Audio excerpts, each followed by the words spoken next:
This week, Peach Pans reports from the desert.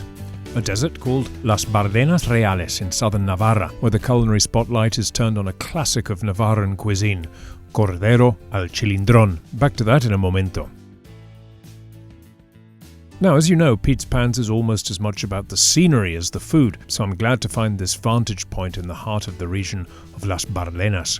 I can still hear my mother though. Not too close. So, Las Bardenas are 420 square kilometers of semi-desert, eroded clay and sandstone creating all sorts of surprising shapes and isolated hills called cabezos.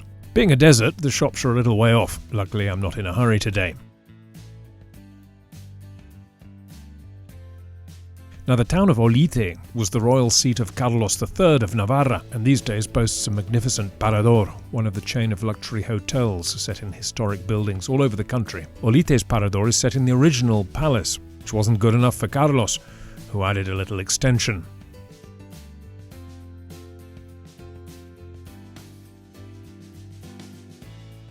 Still, I love it, and waste no time checking out the local gastronomy on offer. Bingo!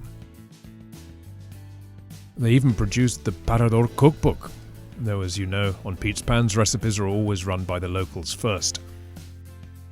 Good, these ladies approve of my plan. Decent-sized chunks of paletilla, shoulder, or leg, on the bone I would. And back to Las Bardenas. Otra vez.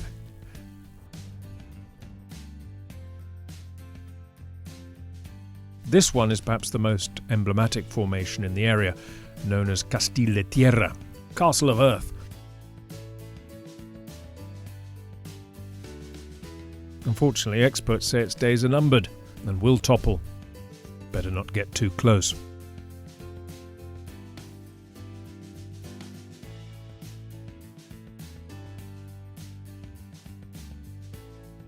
Now, manos a la obra, down to business.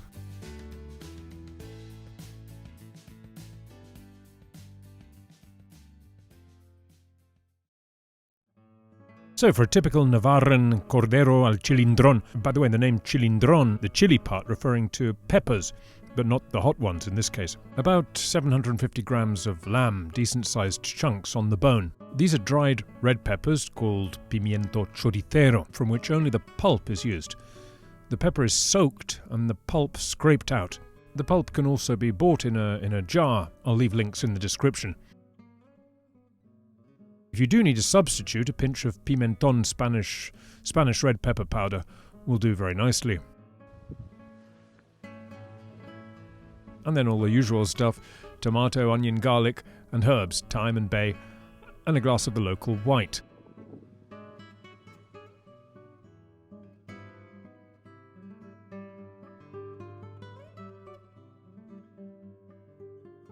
The meat is seasoned and browned in plenty of olive oil.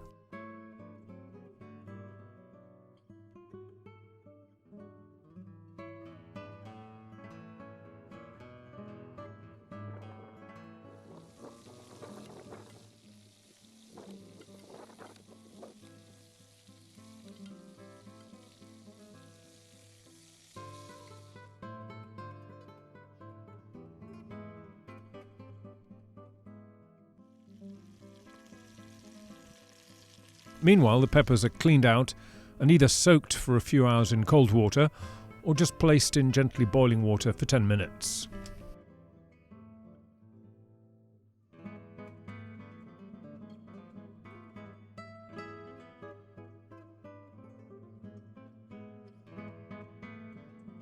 The meat is replaced by the finely chopped onion and green pepper. Some cooks use red pepper, it's up to you. And when this is soft, the garlic joins them.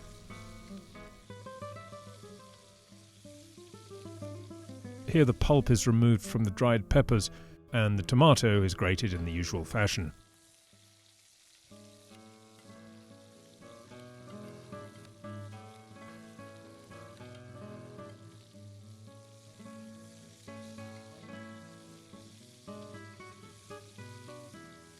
Once reduced down, the pepper pulp goes in with the herbs, and this is cooked for a few minutes longer. Here I add a teaspoon of flour, optionally, to thicken the mixture. A useful step, especially if using pepper powder instead of the pulp, which actually thickens the sauce as well. The meat goes back in and gets stirred around for a minute. The wine is reduced by 3/4,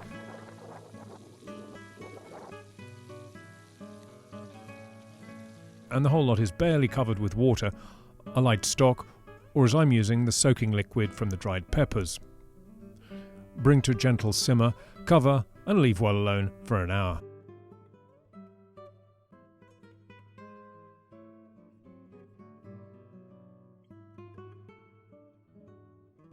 Can I set up the dinner table here? No. Why not? Because you've got a perfectly good cave to go to. So I have.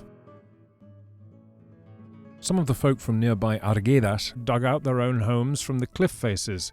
The caves were abandoned in the 60s when the residents were rehoused in the village, as these caves were considered a bit of an embarrassment to the town. But the caves still remain with this one's simple kitchen facilities and a nice enough view.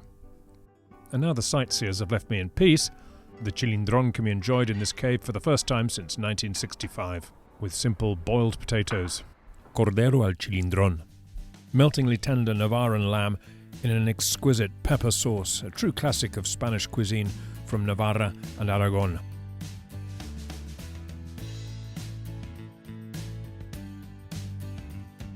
So join me again for another culinary pilgrimage by hitting subscribe. Hasta la semana que viene. See you next week.